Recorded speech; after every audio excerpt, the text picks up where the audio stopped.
Hi, my name is Carol Speaker, and today we'll be doing the shoulder girdle stabilization. This is my client Leah, and she's never had this treatment done to her before. So we will experience a real massage here today. So today, first I'm going to start off with the subscapularis, which is deep in the armpit. So I'm going to go into the armpit to do it. First I'm going to palpate the muscle and see how tight it is. You'll want to make sure that your fingernails are not long for this. Keep them short and filed. Okay, so she's not too bad in here. So what I'm going to do is I'm going to instruct her on what she needs to do. Leah, I'm going to have you bring your arm down and around to the front this way, and then raise your arm up and reach for the wall when I tell you to. So bring your arm back. I like to use a stone because it's more comfortable than my pokey fingers. I like a stone like this. It's about the size of a finger, a big finger.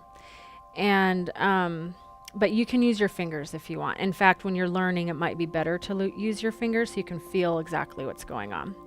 So what I'm going to do is I'm just going to open up the armpit. Here, let me just start that way. Open up the armpit this way, bringing my fingers in. When I find the area, the subscap, you'll feel it in there. It feels tight usually, especially with somebody who has shoulder problems. So once you feel the spot that's tight, just slide that stone right on in. Okay, there we go. And now I need to stand up and kind of get out of her way.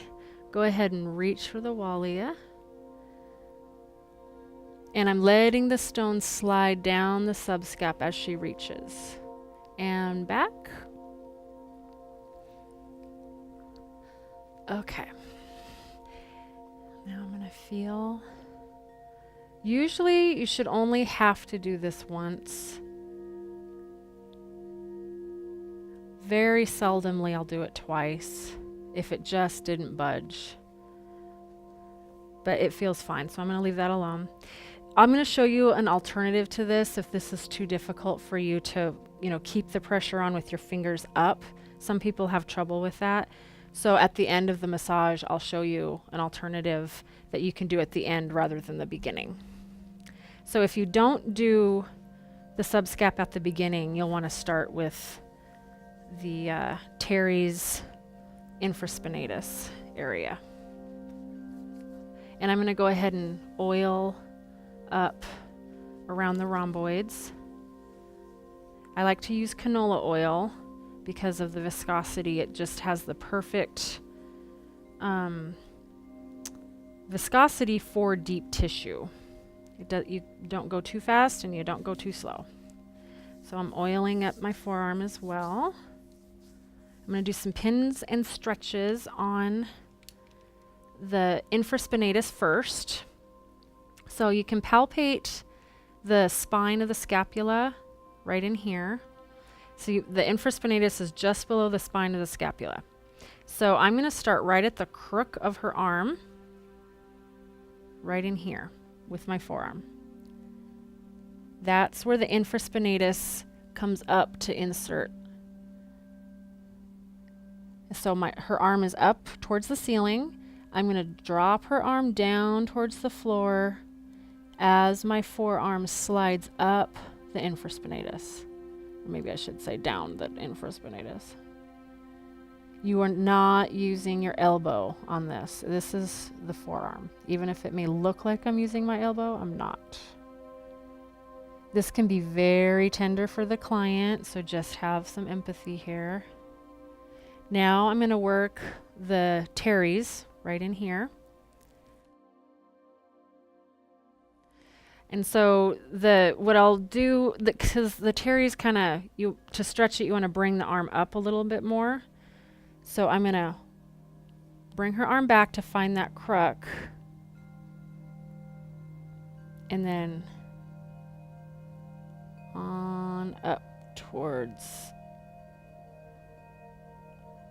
her head. And while I'm sliding my arm down that teres. So there's some good pins and stretches there for the infraspinatus and teres. If they're pretty tight, I'll do this a few times, but I don't want to spend too much time here because it is pretty tender, especially the first time it's worked on. You want to make sure that your shoulder is locked, your elbow is under the shoulder as much as you possibly can. And I like to do this in the seated position. Standing, you're just going to have to bend over too much. You're going to get tired doing this. So just sit down and try to relax. You want your wrist as relaxed as possible. I just caught myself tensing it up. So just try to be aware of that.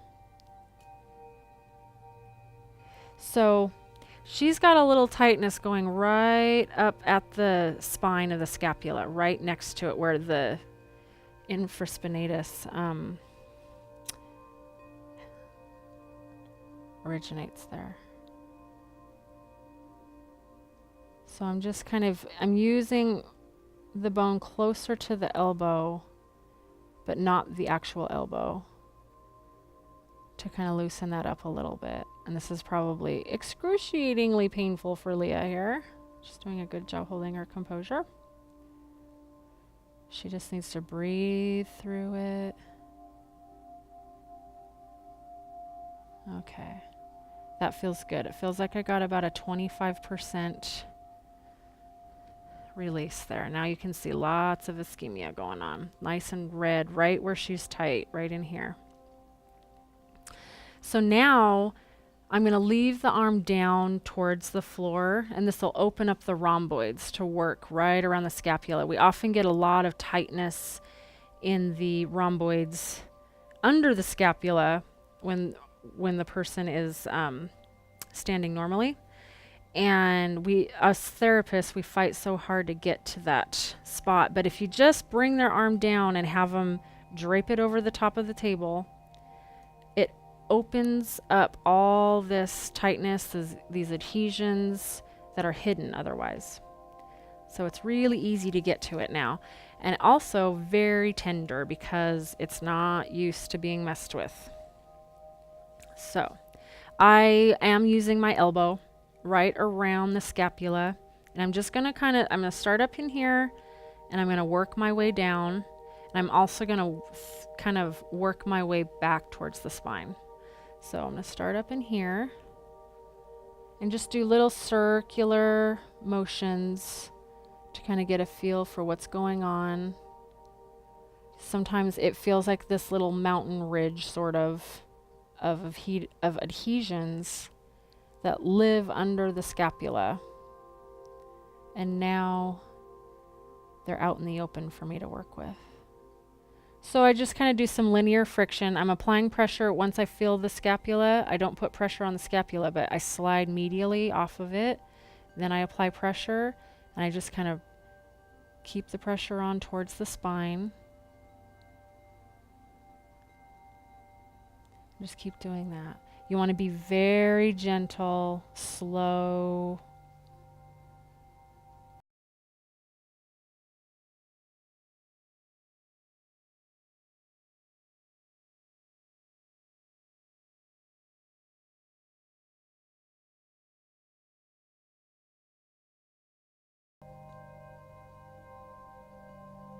And this really is kind of that hot spot for most shoulder and neck issues. Even clients don't usually come in complaining of this area. A lot of times they do, but most of the time they're saying, "Oh, my neck hurts, so this part of my shoulder hurts." But if you work this out, all that other stuff tends to go away.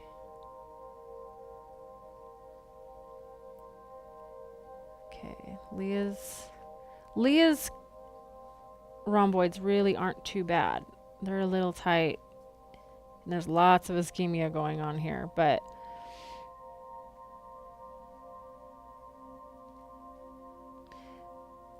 I've definitely felt worse. So I'm just looking for a 25% release here. Once the ischemia starts, you kind of want to lay off a little bit. It's starting to inflame, and it's the body doing its job. Just felt there's a little adhesion there I'm kind of working on right there. So you can see it's bright red right there. So the body is entering it and it's doing its job. And the next time you get in there, that's going to feel like a whole different body. So sometimes I'll use my thumbs to kind of work the area, flatten those adhesions out a little bit.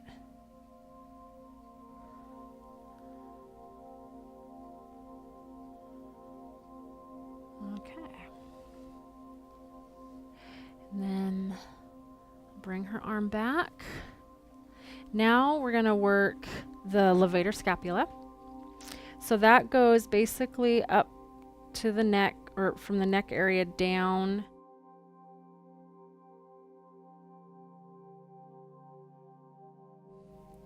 I'm just going to follow it all the way to that scapula and give it a nice stretch.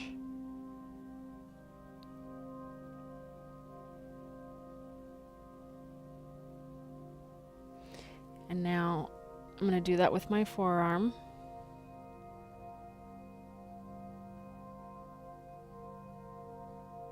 And just kind of work the tightness out in this area. You'll feel adhesions. Most people have them. There's a rope-like adhesion that goes along right here. I tend to just kind of bounce over it. I've learned to just ignore these unless the client comes in specifically complaining about them. Then if they complain about them, what you want to do is apply pressure to the adhesion. You can use your elbow or your thumb. I prefer my elbow, but I'm going to use my thumb for demonstration purposes. So apply pressure, have the client shrug halfway. So Lee, I want you to give me half of a shrug. Whoop, it just popped me off. Go ahead and let's start over. Hers aren't very big, so it's not going to let me stay on. Okay, there we go. So go ahead and do half shrug. There we go. And hold. Make sure you're breathing. I'm going to have her hold it for 10 seconds.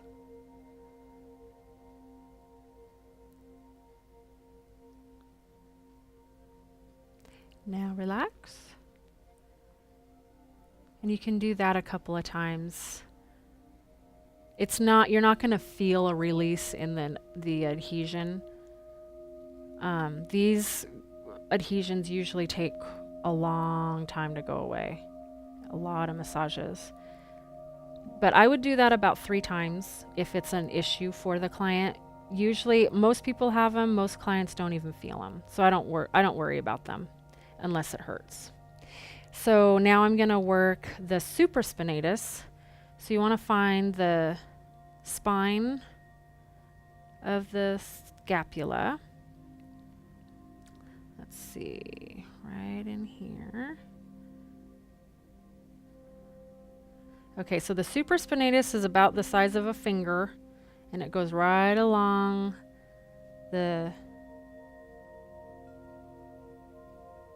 spine of the scapula right in here. So just for demonstration purposes, I'm using my thumb right now, which you can do if using your elbow is too awkward at first. And just follow that the supraspinatus. This can be pretty tender for the client, so go slow and go all the way to the end. Don't cut this stroke short. Okay, so now I'm going to use my elbow. So I'm palpating that spine, and then I found it, and I'm going down. I'm making sure I'm pushing down my elbow this way so I'm not ripping anything out in here. And I'm following it all the way to the end.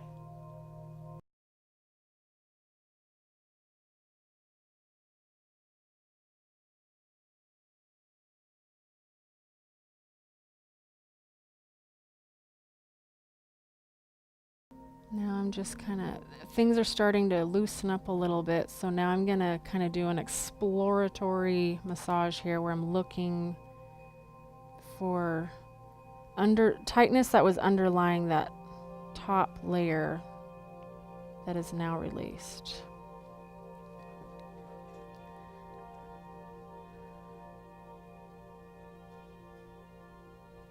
Okay. Just want to make sure you're medial of the scapula. Don't be digging into the scapula. Okay, she's a lot looser already. So I'm just kind of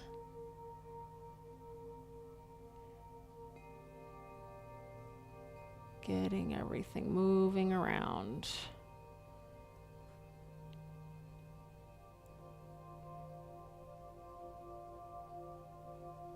Okay. So now we're going to work the suboccipitals.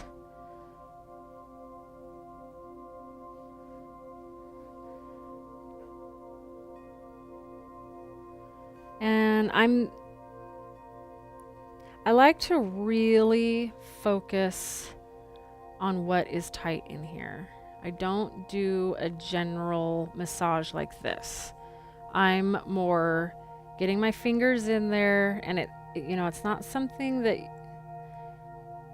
you'll just have to really practice at this. But I get my fingers in there and I look for the rope type adhesions, and I do linear friction on them. So I start at the top of the muscle, which is usually the base of the skull here, and I follow it down.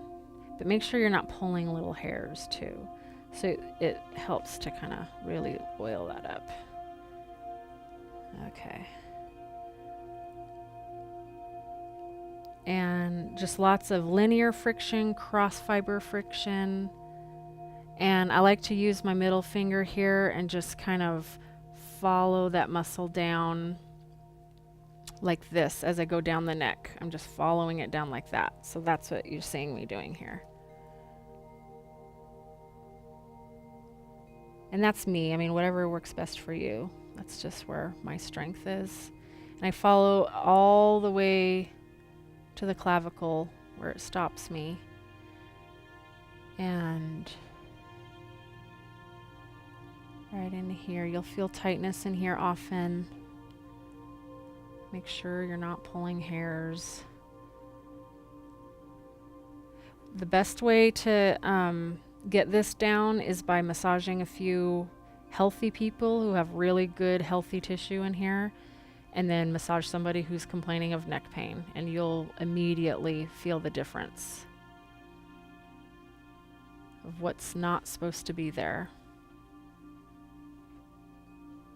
So right now she's got a nice tight spot right next to the spine, and that's very common. So I'm just using my middle finger to kind of get in there and just do some linear friction.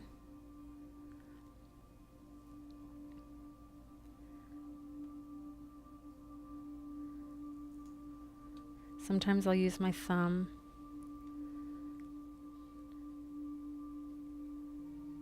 C7 is also a hot spot for tight erectors and spinatus capitis.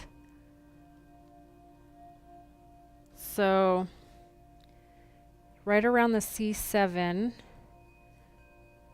they get a lot of tightness in there. And you can use your thumbs to work that out, but I prefer to use my thumbs as little as possible. So I'm going to get my elbow in there. But you have to be really gentle about this, so practice with this.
by starting at the base of the skull, and most of the pressure is coming from my middle finger.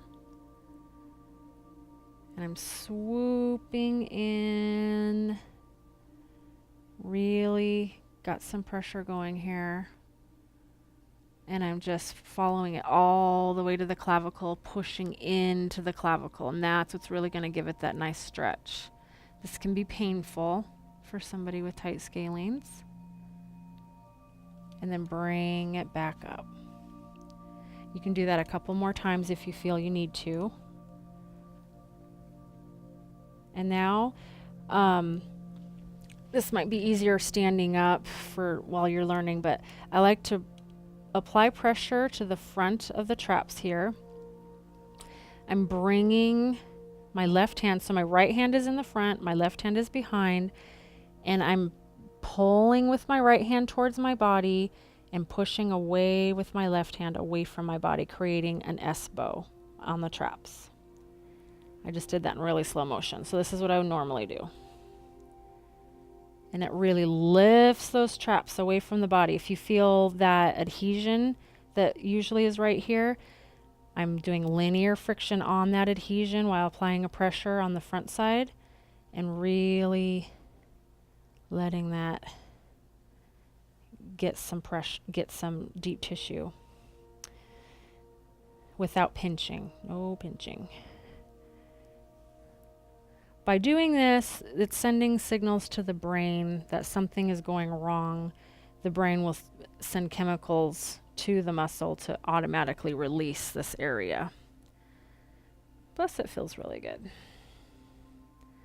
Okay. All right, so now I'm going to work the triceps. We don't want to forget the arm muscles when we're doing the shoulder girdle because these have everything to do with what's going on. Sometimes if you miss the triceps, they'll continue to come back week after week complaining of shoulder pain, and you're, bewildered, wondering, well, why are they still in pain? And the triceps will be just locked up and they're cinching everything down. So I've got it nice and oiled up. I'm going to use my forearm on this. This can be tender for a lot of people. I'm going to start right at the bone here, the epicondyle. No pressure on the bone, but I'm right on top of it right now, and I'm sliding off of it. Right, I'm on the muscle now. So now I'm applying pressure, not too much. Kind of gauge how the client is responding. If they're shaking and you can tell they're in awful pain, then maybe ease up your pressure.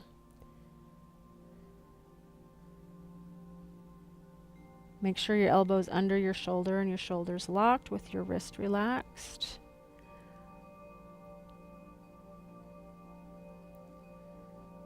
And just go with the speed that the muscle is releasing at.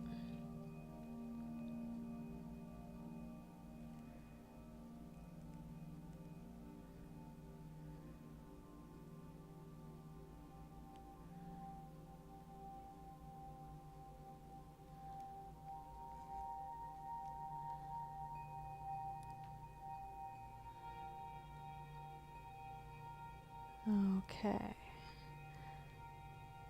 All right, so that'll help keep the teres and infraspinatus happy if the triceps are loosened up. So now we'll do the triceps on the other side. I'm going to apply plenty of oil here, but not too much. That's what I like about canola oil.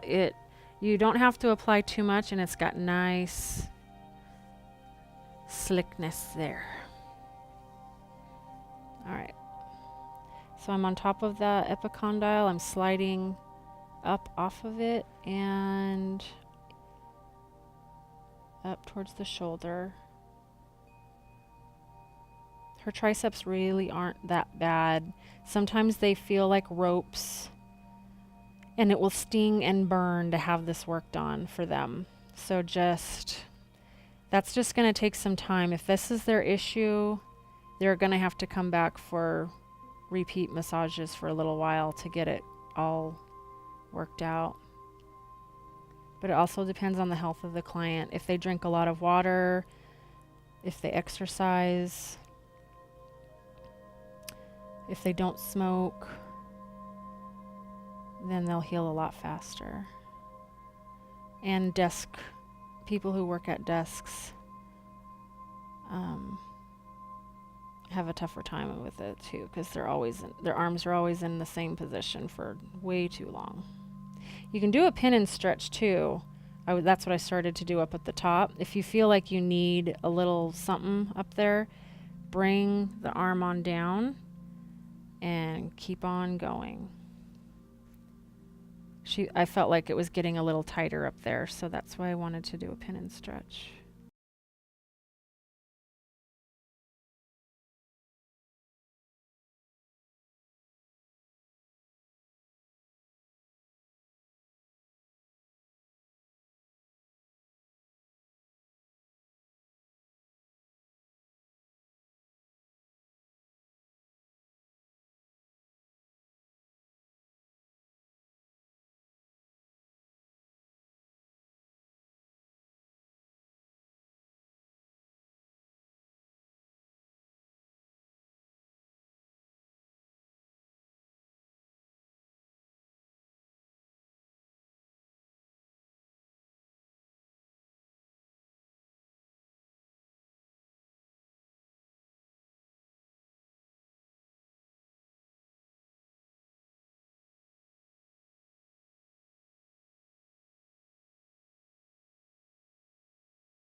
the spine of her scapula, and there's the little ditch right above it, and that's what you want to work. I'll use my thumb, but it's probably better to use your elbow if you can, without hurting them or you. Yeah, she's a little tighter on this side with that supraspinatus.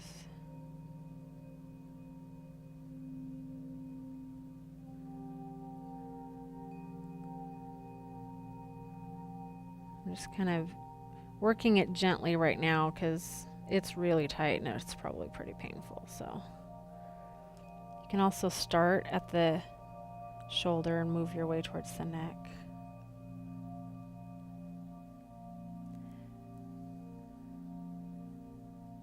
There we go. It's nice and loose now. I can feel it. Sometimes you'll feel little adhesions in there, and you can kind of do that. What you can do for that actually is pin the adhesion down and have her bring her whole arm up towards me. So go ahead and bring your arm up towards me, and that fires it. Hold. And you want to hold for 10 seconds.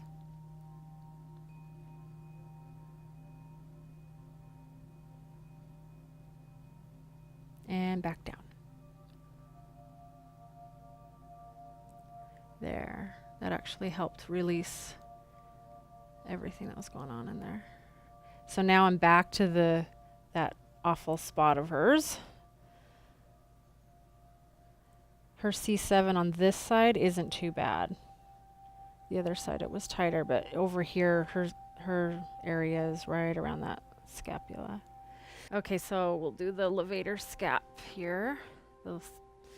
Starting at the neck, just kind of swoop on down towards that angle of the scapula and push the scapula away. And I'm on the ridge right here.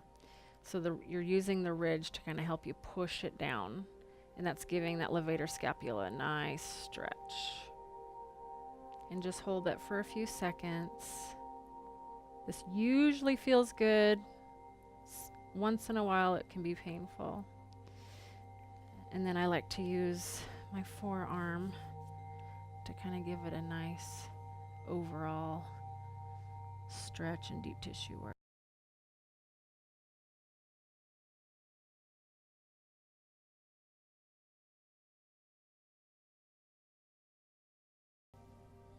I'm not using my elbow at all, just forearm.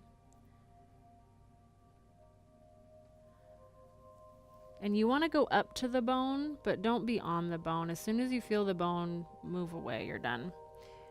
I've had too many people work on me who just get right into that bone and stay on it, and it doesn't feel good.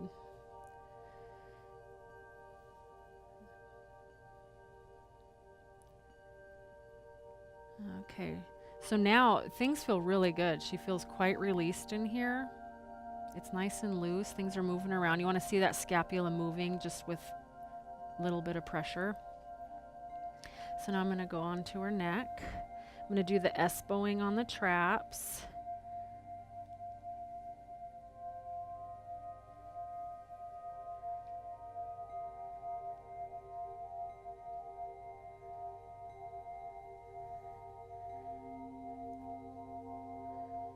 And now I'm swooping up, and I'm using my middle finger to apply pressure to just swoop on down to those scalenes.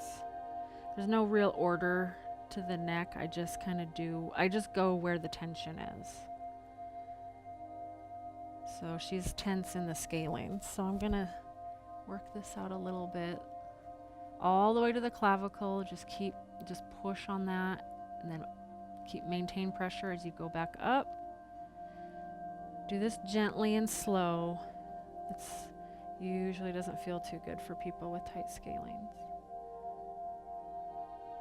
You can also work the front of the neck from here if they're tight in the front as well.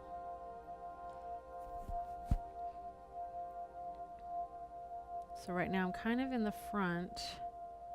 I found some tightness in there, so I'm gonna just do some linear friction.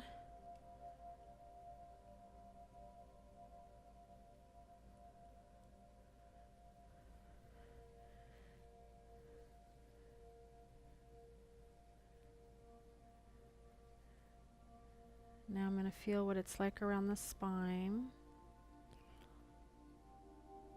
And it's a little tight there, so I'm just going to pinpoint that spot and do some linear friction.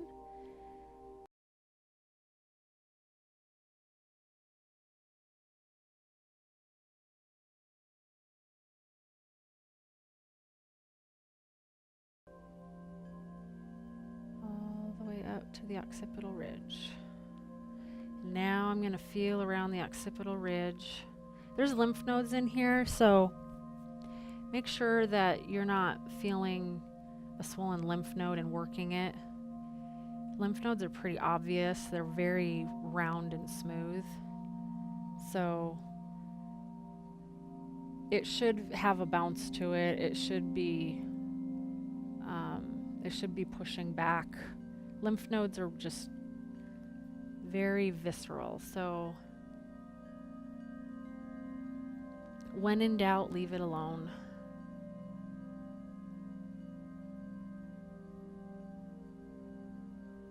Okay, so this is something to bring up. Leah's definitely got this going on. When people clench, they, right in here, you're gonna feel some real tightness, and it's very uncomfortable for the client to have worked on.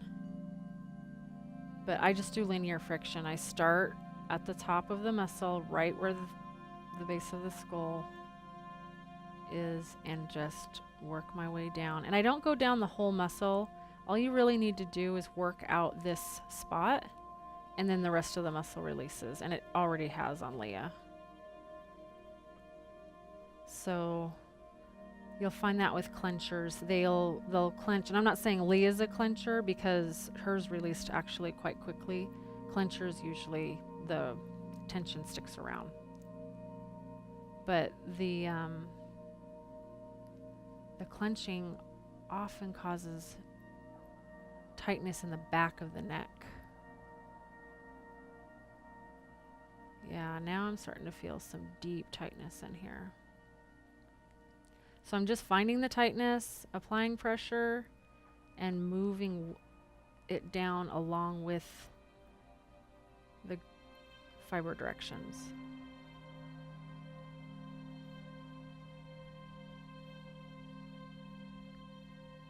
Okay, it's loosening up now. So now I'm going to work right under the occipital ridge. See if there's anything I missed when I went the first time. And there's some tightness right in there.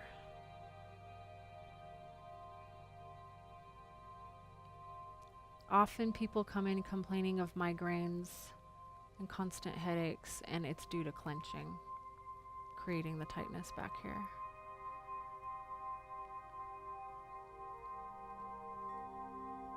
Most people don't even know they clench.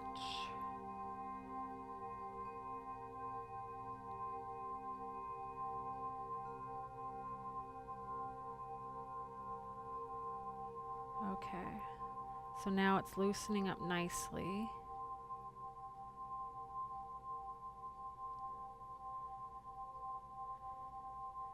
I'm going to work the occipital ridge itself.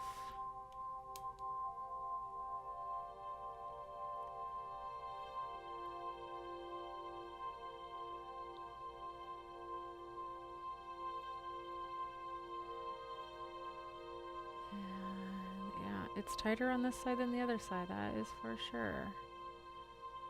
I'm doing cross fiber friction here, so I'm just kind of grabbing where I'm on the skull here, and I'm crossing over the muscle.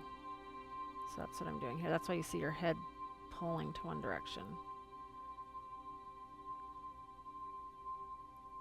But be gentle, because for somebody with bad migraines, that does not feel too good. Now I'm working right on above the occipital ridge.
So basically the deltoid comes down and it inserts right here. There's often an adhesion right here. So I'm starting with the anterior deltoid, and I'm just starting at the base here and working my way up, and then I'm going to work this, and then I'll do the posterior with my hands. You can do the posterior when they're prone if that's an issue for them. So when I was doing her triceps, I didn't feel anything going on back there, so I didn't work on it. But when you're doing the triceps, you'll notice that. Okay, so here's the anterior deltoid.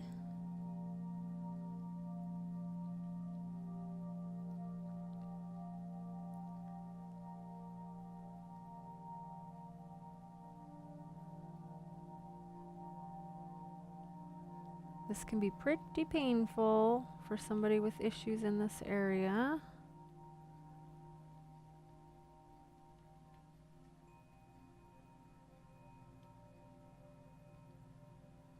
Yeah, right up in here, she's getting pretty tight. There. Okay. If they have some serious deltoid issues, you can lay them on their side to work it, but you won't be able to do that during this first session. That'll be down the road.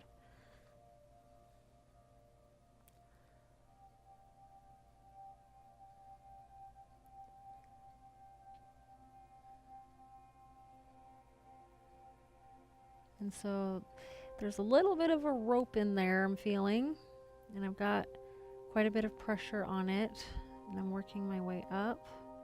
This is a common area of complaint, so make sure you don't miss it. Oh, I just felt a little release. When it releases, it feels like a popping, cracking feeling. Sometimes you can hear it.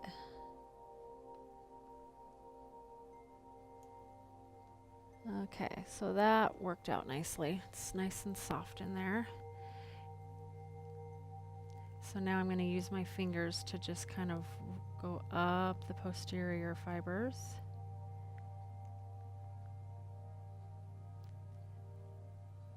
And if you need more pressure, you'd want to do this while they're prone, so. Okay, so she's good on that. So now we're going to do a rhomboid stretch. And what I'm going to do is you need lots of oil for this. So really lube your hands up and get in there and get under the shoulder without her helping, and have her relax her arm. And then what I'm doing is I'm hooking my fingers under the scapula. So I'm going to have her roll over a little bit. So here's the scapula. I'm bringing my fingers into the scapula, and I'm pulling the scapula away laterally. Okay? So that's what I'm doing right now. And sometimes it's easier to have her bring her arm up a little bit like this, and to have my hands this way. So now I've got a hold of the scapula with my fingertips, and I'm just pulling laterally towards me, and I'm just holding it there. And the booklet will have this in more step-by-step explanation and with pictures. Okay, so now I've still got my right hand kind of under the scapula a little bit. You can also make it easier to get under the scapula by pushing the shoulder down. It kind of opens it up a little bit. So now I'm gonna take my thumb and grab a hold of the lats like this, and I'm bringing the arm up, giving a pin and stretch.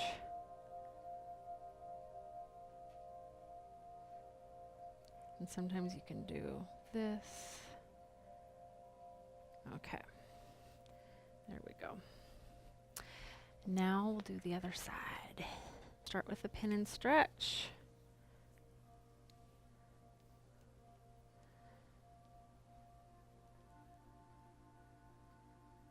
All the way up. Okay, right in here, I'm going to do another one.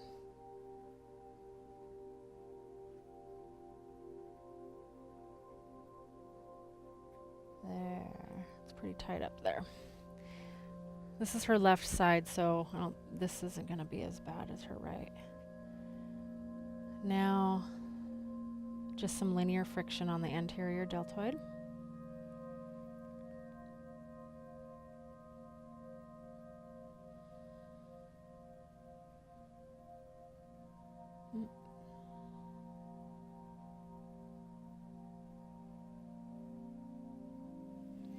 And medial.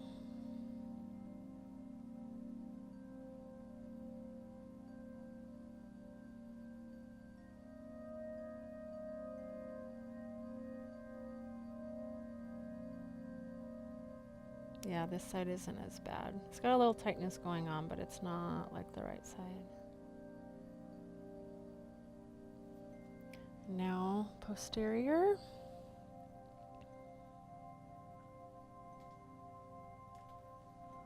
You can do a pin and stretch too by bringing the arm up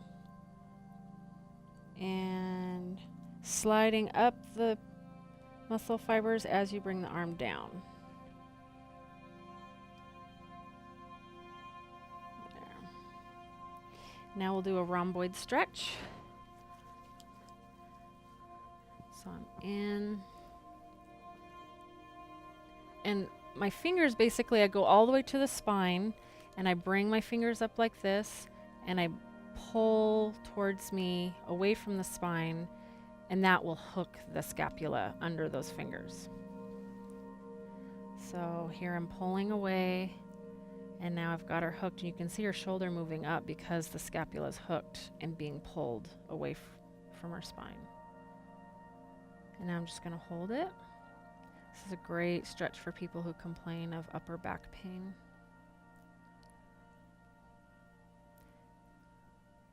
Okay, and now we'll do the lat stretch. You want to make sure there's plenty of oil here because this will feel like the skin is being pulled too much if it's not. So I got a hold of her lats between my fingers and my thumb, and I'm bringing her arm up to create a pin and stretch. And now I'll show you the alternative to the subscap work that I did with her prone. So if doing it prone and lifting your fingers up with the stone is too difficult, because it is for a lot of people, you might need to just practice and work on that. But until then, you can do this at the end of the routine, like at this point where I'm showing you now, and just go into the armpit this way. And you'll feel, it's easiest if you kind of lift the arm a little bit. It'll kind of create a valley in there that you can feel that subscap. And I like to kind of move the arm down a little bit and now bring it up. And you're giving a nice pin and stretch that way. This is also good for people who can't move their arms by themselves very easily. And it's also, if people can't move their arm themselves at all, then you'll want to definitely do subscap work this way, and you won't be moving their arm around. You're going to hold, just let their arm be right here, and just get in there and massage it.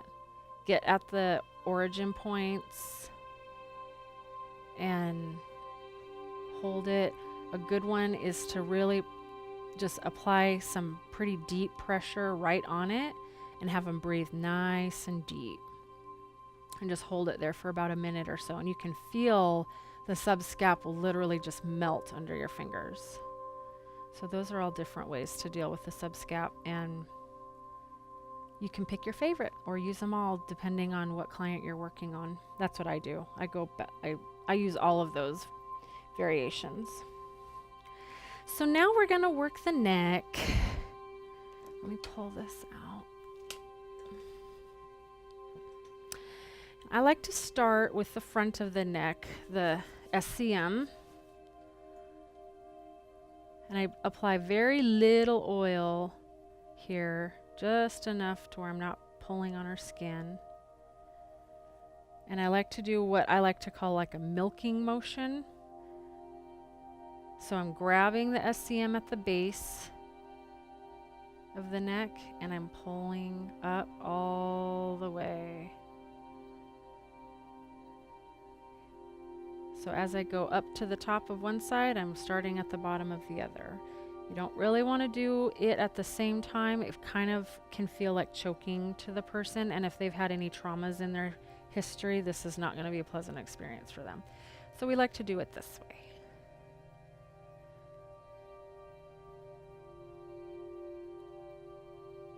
And you'll feel right up at the top, if they're a clencher, it's going to get tight, and she's tight right up in here. So I'm going to work that a little bit. So one way to deal with that, and I do this anyway, so I'm going to grab right about the middle of the SCM, apply some pressure. I've got a hold of her occipital ridge, basically, is where I've got control of her. So my thumb is right here, and then as my fingers are at the base of her ear. So I'm holding her like this. I've got full control of her neck. So my right hand is applying pressure at about the middle of the SCM. I've got her neck, her head cocked towards the muscle I'm pinning down. And then I'm going to bring it this way, all the way up to the ear. All the way up. You'll feel where that muscle ends. You want to keep going. It's usually pretty tender up in there for people, so.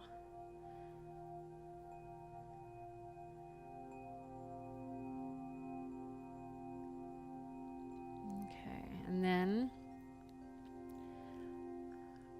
cock her head to the right side again, and I'm pushing down on her shoulder with my right hand, and with my left hand pulling her head away from her shoulder. That's going to give the traps a nice stretch. Make sure you're not pulling on little hairs. If you find that you are, just adjust your fingers and push down on her shoulders, or shoulder.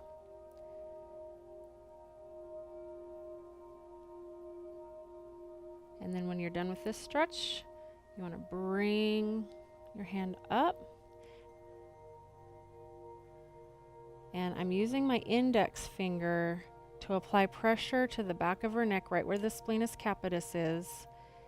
And I'm doing some linear friction. It's kind of a pin and stretch here while I bring the neck forward.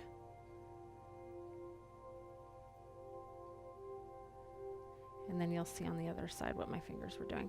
So we'll do a pin and stretch here. Okay, relax.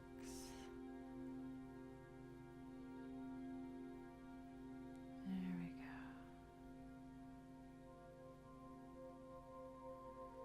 And now neck back, shoulder down, bring the neck away. Pushing that shoulder. And I'm using my fingers to really control her neck. The more pressure I apply with my fingertips, the more I can get her head away from her shoulder.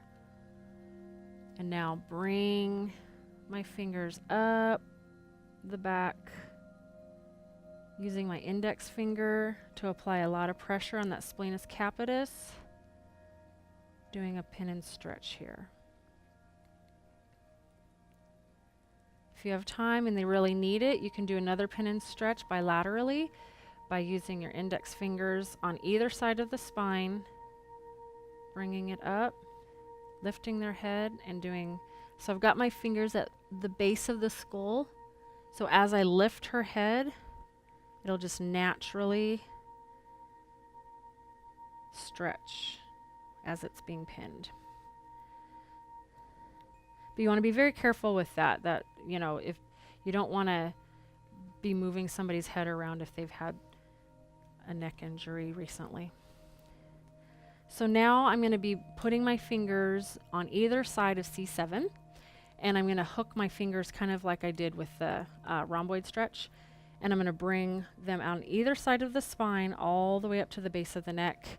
Once I get to the base of, the occipital ridge, once I get to the occipital ridge, I'm going to turn my hands and pull this way along the ridge.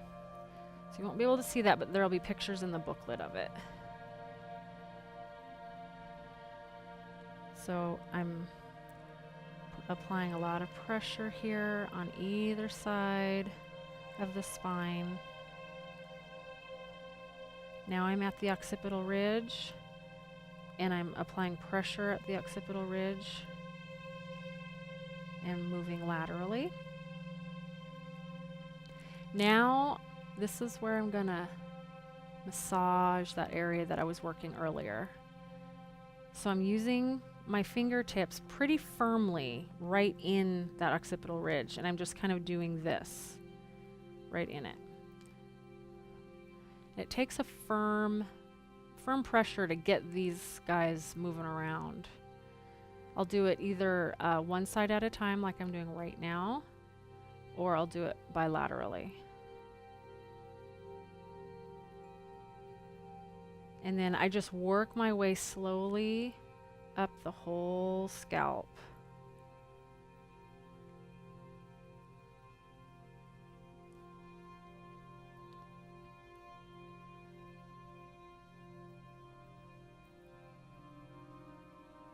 Temporalis is an important one to get. So I'm not doing this, you know, rubbing the skin thing. I'm actually getting in, I'm applying enough pressure where the skin is not moving under my fingers. It's moving with my fingers. And I'm getting to the muscle underneath. That's really important. In this type of massage, what we're doing today, this rubbing the scalp is not going to do anything. Not for our purposes. It does increase circulation and all that stuff, but it doesn't really release these muscles in here. And these do contribute to neck problems, and so does a tight scalp. So we want to get that scalp moving. And as soon as the scalp is moving freely, and that temporalis has been massaged, I want to go to the temporalis down here at the temples. And right at the zygomatic arch here, you'll find some tightness going on. So kind of move off the zygomatic arch onto this tight spot. And don't apply too much pressure. This doesn't feel very good. It can burn and sting having this worked on. So it just takes a little bit of work for this to open up and get healthy. So I'm just applying some easy pressure here. And then I'm going to move up. Yeah, it's already kind of loosening up in there.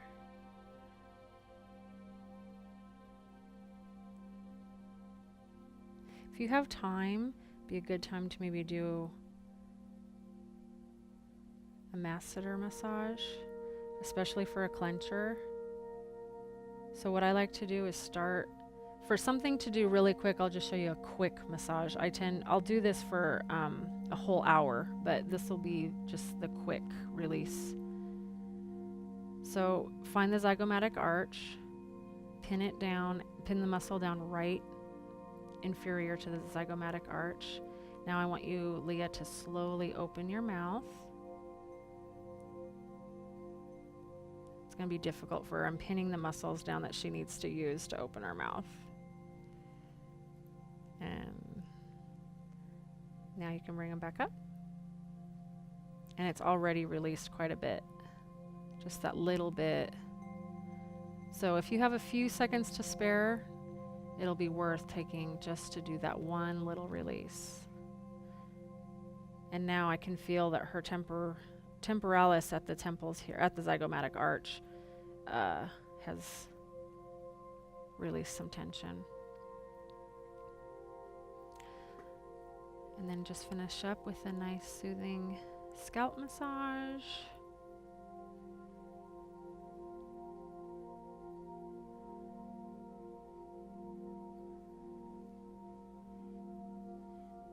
And you're done, stabilizing her shoulder girdle.